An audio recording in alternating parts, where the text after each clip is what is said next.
এই ঐতিহাসিক দিন, তার জন্য আমি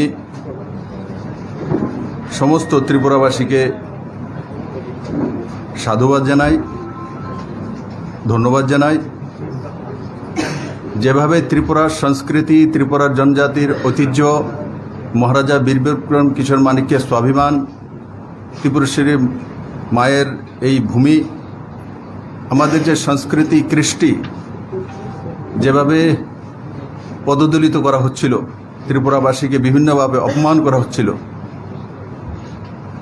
তারই উত্তর আজকে ত্রিপুরাবাসী দিয়েছে। আমি নতমস্তকে ত্রিপুরাবাসীর প্রতি কৃতজ্ঞ যে ওনারা সঠিক জবাব ইভিএমের মাধ্যমে ভোটিং করে ত্রিপুরার মানুষ কি চায়, ত্রিপুরা কোন দিশাতে যেতে চায়, আজকের এই সিভিক পোলের যে রেজাল্ট এসছে, যেখানে 98.50% মানে প্রায় 99%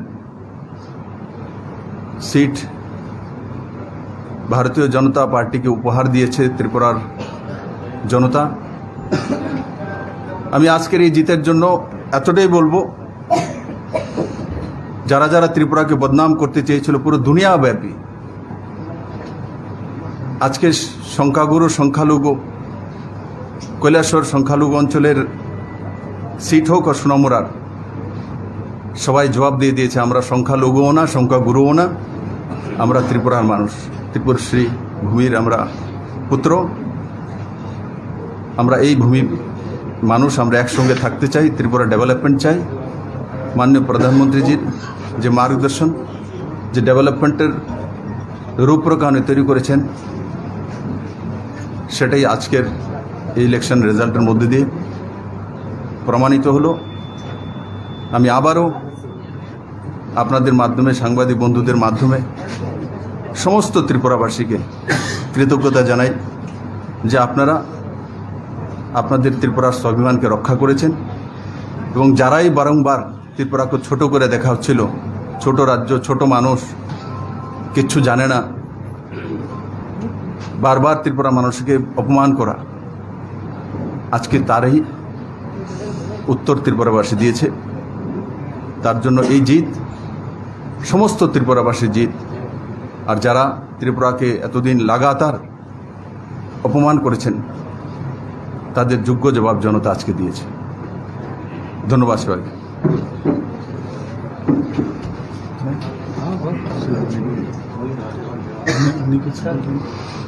अर्जुन जी कुछ आप आए? बात बोलिए आप স্যার একটা প্রশ্ন ছিল। বলুন।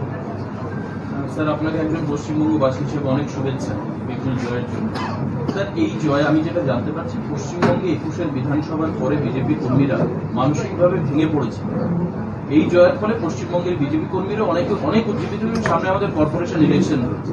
পশ্চিমবঙ্গের যারা বিজেপি সমর্থক কর্মী রয়েছে তাদের জন্য কি আপনি দেখুন, আমি সেটাই বলবো, আমরা আমাদের প্রিয় জন্মভূমিতে এই ত্রিপুরাতে জন্মগ্রহণ করেছি। আমরা আমাদের কৃষ্টি, সংস্কৃতি, ভারতীয় সভ্যতা, রীতিনীতি মেনেই রাজনীতিটা করি। পশ্চিমবাংলা ভারতের জন্য একটা ঐতিহাসিক এবং নিষ্ঠার ভূমি, যেই ভূমিতে বঙ্কিমচন্দ্র, নেতাজি সুভাষচন্দ্র বোস, চিত্তরঞ্জন, শ্যামাপ্রসাদ মুখার্জি, আশুতোষ মুখার্জি, স্বামী বিবেকানন্দ, ঈশ্বরচন্দ্র বিদ্যাসাগর, রবীন্দ্রনাথ ট্যাগোর, কার কার নাম, মণি, ঋষি, সেই ভূমি। আমি আপনার যে জবাব, সেটা আমি এটাই বলতে চাইব যে সেই ভূমিকে সম্মান করা, সেই ভূমির আদর্শ নীতিকে মেনে রাজনীতি করা, এটাই আমার এই ভূমি থেকে সেখানে যারা রাজনীতি করেন বা সত্তায় রয়েছেন তাদের প্রতি আমার বিনম্র আগ্রহ যে কলকাতার বা বাংলার ঐতিহ্য, বাংলার সংস্কৃতি, বাংলার কৃষ্টি, সেটা যাতে পদদলিত না হয়, সেটার প্রতি নজর রাখা, যেটা ত্রিপুরাতে মানুষ জবাব দিয়েছে। মুখ্যমন্ত্রী বিপ্লব কুমার দেবের ম্যাজিক আবারও চলল, এবং 2023 ত্রিপুরা বিধানসভা নির্বাচনের আগে রাজ্য বিজেপি এতে কতটা অনুপ্রাণিত হবে? দেখুন, মুখ্যমন্ত্রী বিপ্লব দেবের ম্যাজিক নয়, এটা ত্রিপুরার জনতার ম্যাজিক। 2018 তো মুখ্যমন্ত্রীর ম্যাজিক বা কাউর ম্যাজিক এমন কিছু ছিল না অলোকবাবু, আপনাদের সবার মিলেমিশে প্রয়াস হয়েছে। নাহলে তো কেউ বিশ্বাসও করছিল না যে 1.5% থেকে বিজেপি 43.53% পৌঁছে যাবে। আইপিএফটিকে নিয়ে আরও 8.5% ভোট আছে, তো কুল মিলিয়ে মানে 54% ভোট, সেটা কেউ কল্পনাতীত ছিল। ওটা জিত ত্রিপুরার মানুষের জিত, বারবার ওই জিতটাকে কোনো পার্টিতে নিয়ে যাওয়া না। আমরা ভারতীয় জনতা পার্টি থেকে আসি একটা প্ল্যাটফর্ম, কিন্তু ওই জিতটা জনতার জিত ছিল, মুক্তিই ছিল ত্রিপুরা মানুষের। সেটা কোনো দিন ভোলা উচিত না, সেটা ত্রিপুরার মানুষের জিত। আমরা একটা পার্টিতে ছিলাম, মাননীয় প্রধানমন্ত্রীর মার্গদর্শনে আমরা কাজ করেছি, আমরা জিতে এমএলএ হয়ে গেছি, আজকে কাজ করার সুযোগ পেয়েছি। কিন্তু জিত জনতার জিত, আজকেও সেটাই হয়েছে। স্যার, পুরো নির্বাচনে প্রায় বিরোধী শূন্য বলা যেতে পারে, এমন ফলাফল কি পেশও এমনটাই আশা করছে বিজেপি? দেখুন, আমি ভবিষ্যৎ দ্রষ্টা নেই, আমি এতটাই বলবো, 18 তো দেখেছেন, এটা জনতার সরকার, জনতার জিত। 19 লোকসভাতেও জনতার সরকার, জনতার জিত। আর এখনও এটা জনতার সরকার, জনতার জিত হয়েছে। 23-এ কী হবে জনতা দেখবে। স্যার, আরেকটা প্রশ্ন স্যার, প্রায় সময় বিজেপি থেকে একটা বলা যেত যে অভিযোগ করতো সিপিএম তৃণমূলকে অক্সিজেন দিচ্ছে আর তৃণমূল সিপিএমকে অক্সিজেন দিচ্ছে। অনেক জায়গায় দেখা গেছে এই নির্বাচনে প্রায় 7 পজিশনে তৃণমূল চলে এসছে। এটা কি অক্সিজেনের প্রতিফলন?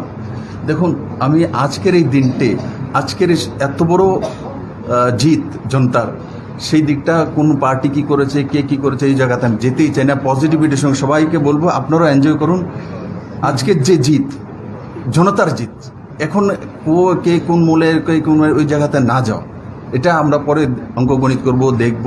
আমরা রাজনীতিতে আছি, ম্যাথমেটিক্স করতে হয়, রণকৌশল তৈরি করতে হয়, রণনীতি তৈরি করতে হয়, নিশ্চিত করব আপনাদের সহযোগিতা নিয়ে করব। 18 তো আপনাদের সহযোগিতা নিয়েই সত্তাতে এসছে। বিপ্লব দেবকে কেউ চেনত না, এখানে বিজেপিকে কেউ চেনত না, তো আমরা কাজ করেছি, জনতার জিত হয়েছে।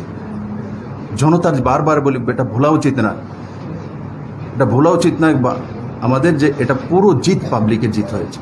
ত্রিপুরার মানুষের, ত্রিপুরার সংস্কৃতি, ত্রিপুরার কালচার, ত্রিপুরার মানুষকে যারা অপমান করেছে, যারা বদনাম করেছে, তাদেরকে ত্রিপুরা মানুষ জবাব দিয়েছে আজকে। স্যার, বিরোধীরা প্রায় আবার পুনরায় নির্বাচন চাইছে 56 ভোটের অভিযোগ নিয়ে, সে ব্যাপারে কি বলবেন? দেখুন, এই বিষয়ে আজকের দিনে এগুলো ইলেকশন রেজাল্ট আসার পর, জনতার রায় আসার পর এগুলো বলে সময় নষ্ট না করা। ধন্যবাদ। স্যার, বিরোধীরা তো বিরোধিতাই করবে, কিন্তু অরাজনৈতিক ব্যক্তিত্বরা অভিযোগ করছে যে সন্ত্রাস হচ্ছে। নির্বাচনে তো সন্ত্রাস যেন একটিও না হয়, তার জন্য কি পদক্ষেপ? দেখুন, মাননীয় প্রদেশ সভাপতি আগেই নির্দেশিত করেছে, এই রাজ্যের মধ্যে নির্বাচনোত্তর যে সন্ত্রাস হয় সেটা কালচার এনেছে কারা? যারা আমার আগে পূর্বসূরি ছিলেন, এনআরএসে।